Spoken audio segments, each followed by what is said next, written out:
Chapitre 15. Les os des pousses. La dernière vision que j'avais eue de Billerquite datait de l'été précédent, en Grèce. Il était resté dans l'Horde pour combattre une grappe d'élémentaux ardents et nous permettre de nous échapper. Il avait ainsi accompli son ultime sacrifice d'épouvanteur. Il était bien mort, j'en avais la preuve à cet instant. Il avait été cruellement brûlé, et le regarder avait été une souffrance. Mais que faisait-il ici? Avait-il été emporté dans les ténèbres quand l'Horde s'était écroulé, entraîné vers les profondeurs de la terre?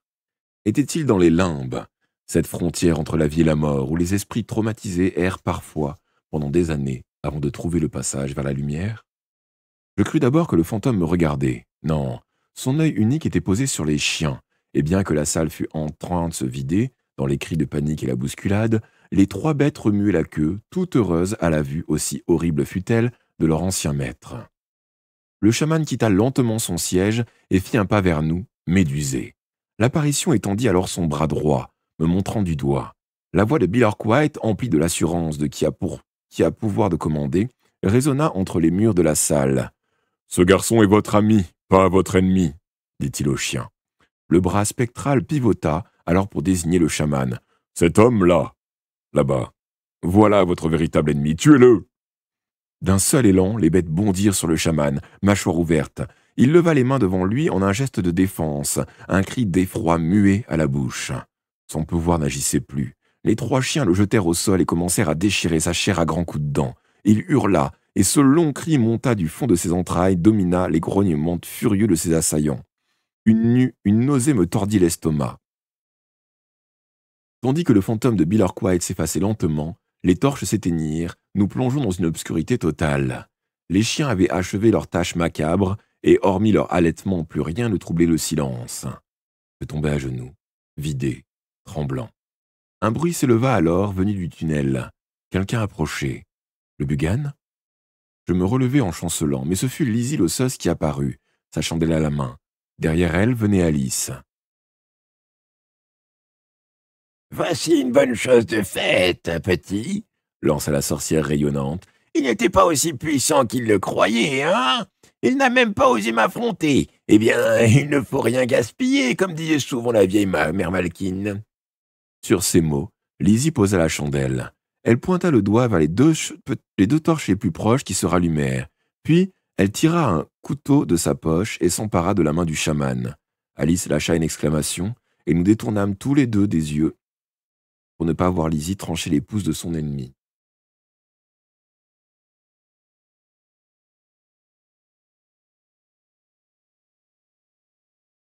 Je compris alors qu'elle avait tout planifié depuis longtemps.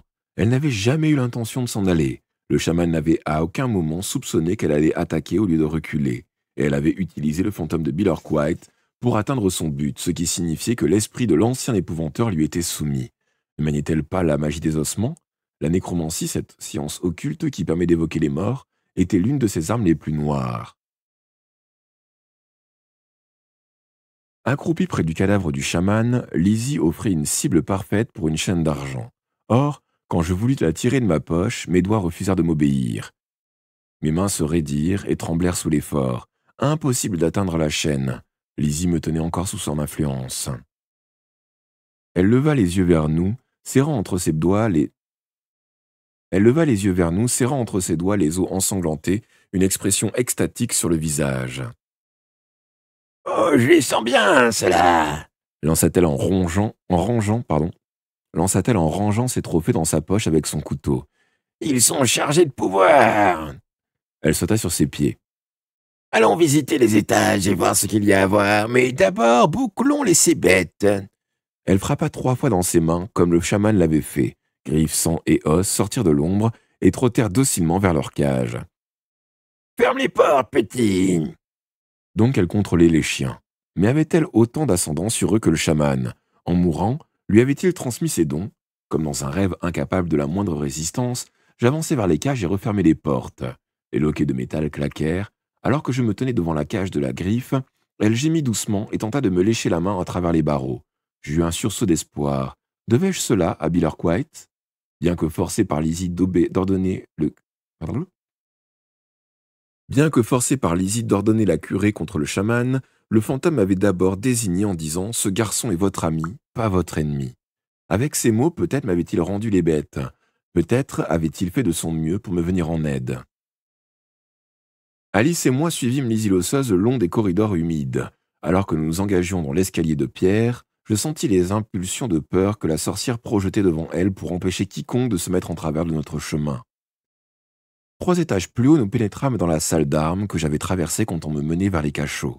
Des lances, des pics et des massues étaient rangés le long des murs, un feu flambait dans la cheminée. Des mets à peine entamés fumaient encore dans les assiettes abandonnées sur une longue table. Les convives venaient juste de s'enfuir. J'avais espéré que Lizzie nous mènerait hors de la forteresse et je me demandais si la herse intérieure serait levée. De toute façon, il faudrait aussi franchir celle qui fermait l'entrée principale. Or, la sorcière continua de monter dans la tour. Cela m'étonna. Avec la mort du chaman, sans doute pensait-elle n'avoir plus rien à craindre, car elle affichait une parfaite assurance. À chaque étage, elle ouvrait les portes, chambres, salon de réception, immense cuisine, tout était vide. Au sommet de la tour, nous attendait la plus grande pièce, au sol dallé de marbre, blanc, aux murs couverts de tapisserie.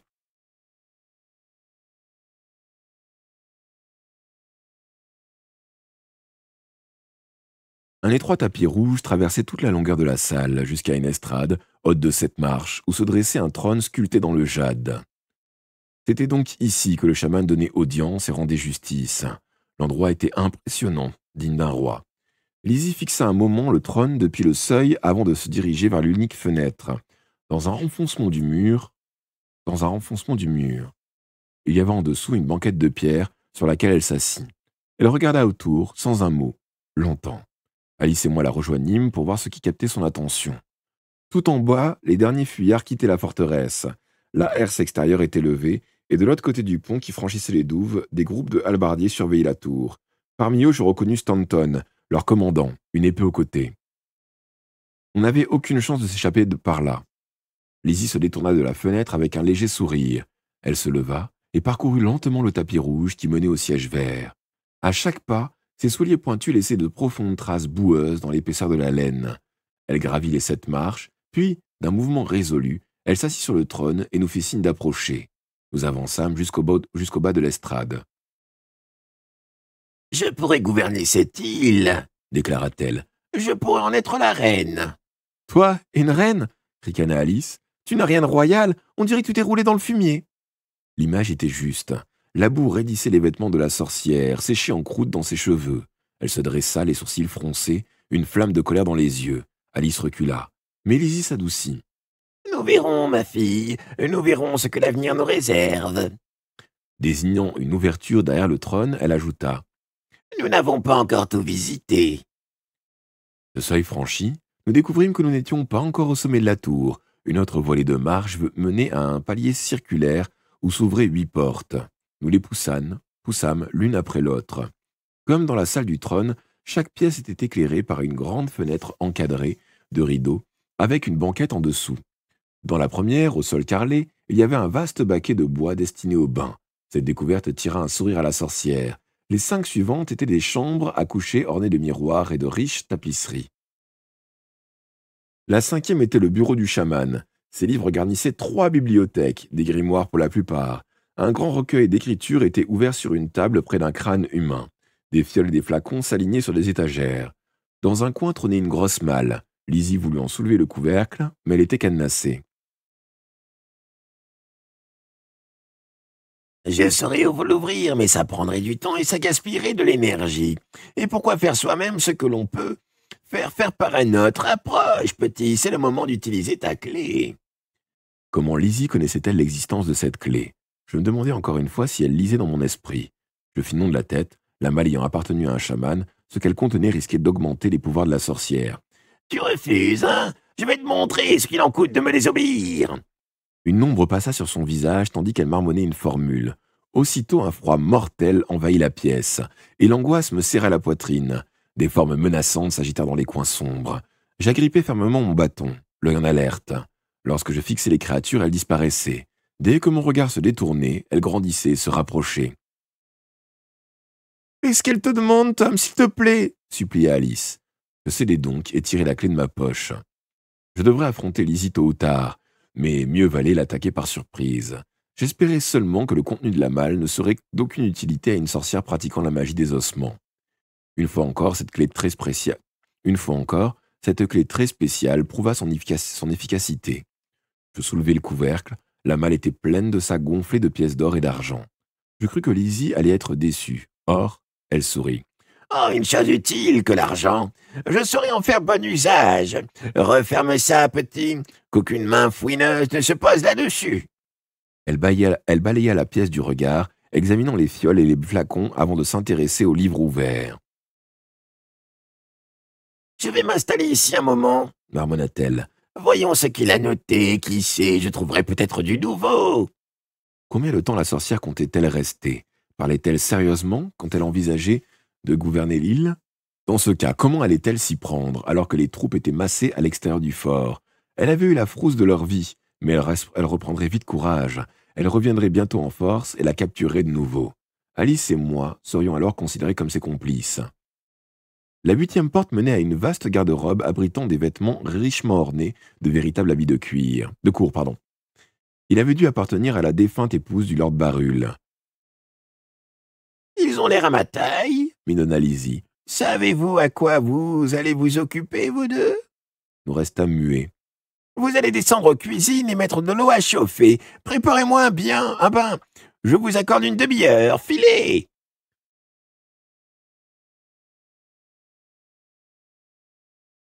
Tu peux bien te frotter jusque derrière les oreilles, ça ne te changera pas en reine, lui jeta sèchement sa fille. La sorcière siffla de rage, et Alice bondit en arrière avec un cri d'effroi. La prenant par la main, je l'entraînai sur le palier, puis dans l'escalier. De retour dans la salle du trône, elle demanda « Qu'est-ce qu'on va faire, Tom ?»« On va afficher le camp et retrouver l'épouvanteur, dis-je. Sauf que je ne sais pas comment, on ne peut pas sortir par là. » Je désignai la fenêtre. En bas, la cour était vide. Il n'y avait plus personne entre les murailles de Gribakik, mais une importante garnison était posté face à la herse levée. Les hommes avaient allumé des feux et attendaient, assis autour ou arpentaient la place. Repasser par les tunnels serait trop risqué, réfléchit Alice. Lizzie est capable de tout, le Bugan lui est asservi à présent. Elle n'hésitera pas à l'envoyer à nos trousses. Alors, dis-je, il nous reste qu'une seule option, lui préparer son bain. Alice approuva de la tête. Comme ça, elle puera un peu moins. Nous descendîmes donc aux cuisines, où les feux étaient encore allumés. Nous puisâmes de l'eau dans les barils pour mettre 3 gros chaudrons à chauffer. C'était la tâche la plus facile. Monter l'eau chaude dans les étages fut une autre paire de manches. Tandis que la sorcière barbotée, nous attendîmes assis sur la banquette, dans le renfoncement du mur, près de la fenêtre de la salle de trône.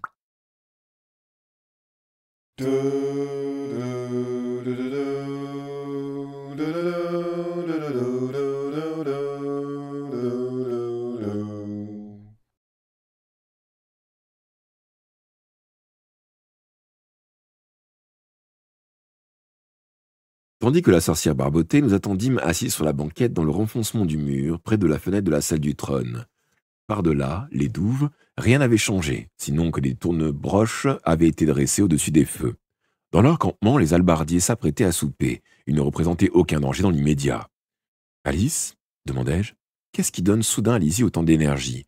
Je sens en elle des forces nouvelles. Elle m'a empêché de me servir de ma chaîne tout à l'heure. Je ne pouvais même pas approcher la main de ma poche, et elle paraît si sûre d'elle. Vois la façon dont elle nous laisse libres pendant qu'elle se lave, comme si elle n'avait rien à craindre de nous. » La première explication tient à son âge. Elle nous l'a dit, les sorcières de Pendle arrivent en pleine possession de leur pouvoir à 40 ans, et elle vient de récolter les os frais, ceux d'un chaman. Elle, la belle, est bien vaincue. Les os d'un chaman, c'est très rare, il est difficile de s'en procurer. Quel effet auront-ils sur elle? Je l'ignore. Elle s'interrompit, désignant la herse. Regarde, Tom, il se passe quelque chose. 2 hallebardiers franchissaient le pont. Ils encadraient un prisonnier, dont les mains étaient attachées dans le dos. Arrivés dans la cour, ils tranchèrent ses liens avant de lancer un long objet, un bâton. C'était l'épouvanteur.